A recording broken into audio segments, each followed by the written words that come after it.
Welcome back to working with NDK in Code on the Go, or, as we'll say from here on, Kogo. In part 1, we created an NDK project using Kogo's NDK template and displayed a string returned from a C++ function on screen. In this video, we're going to look at 3 of the most common mistakes developers make when working with the NDK for the first time: what they look like, why they happen, and exactly how to fix them. The first and most common mistake is getting the JNI function name wrong. Remember, the name of your C++ function must exactly match your package name, class name, and method name, with dots replaced by underscores. If anything is off, Java won't be able to find the function at runtime. Let's introduce a mistake on purpose. Here we've changed the casing and part of the function name. It looks almost right, but it isn't.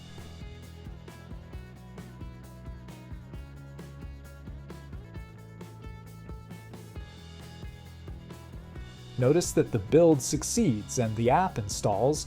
No errors so far. But when we launch it, it doesn't open correctly. This is what makes this mistake so easy to miss.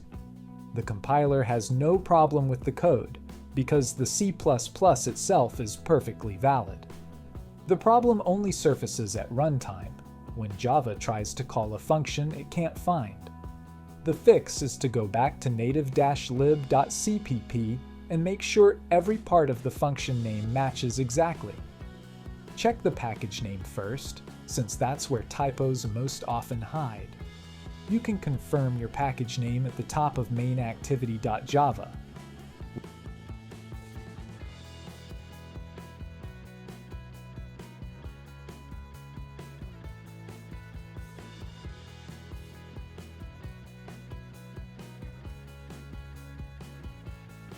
With the name corrected, the app builds and runs successfully. The second common mistake is forgetting to load the native library, or loading it with the wrong name.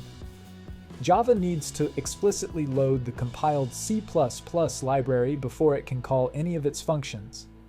This is done with the static block at the top of the class.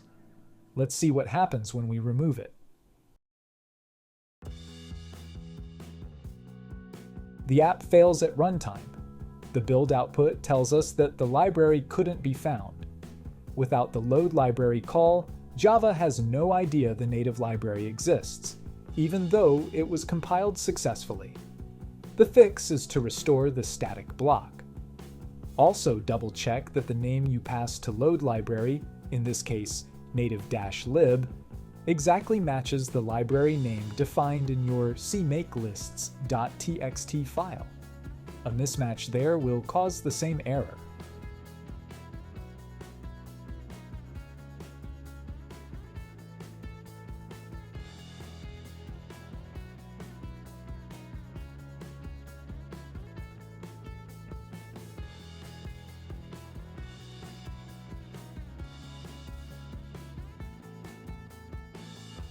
With the library loading correctly, the app runs as expected.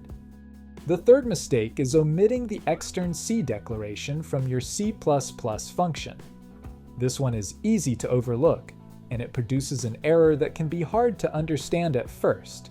Here's why it matters. C++ uses a process called name mangling. It modifies function names during compilation to support features like function overloading. JNI expects function names in a specific format, but name mangling changes them into something unrecognizable. The extern C declaration tells the compiler to skip name mangling for this function and keep the name as is. Let's remove it and see what happens.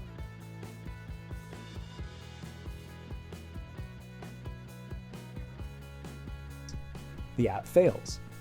The build output tells us that the native method couldn't be found. This is similar to the name mismatch error, because from Java's perspective, the function name it's looking for simply doesn't exist in the compiled library. The fix is simply to restore the extern C declaration. Any C++ function you intend to call from Java by way of JNI needs this declaration.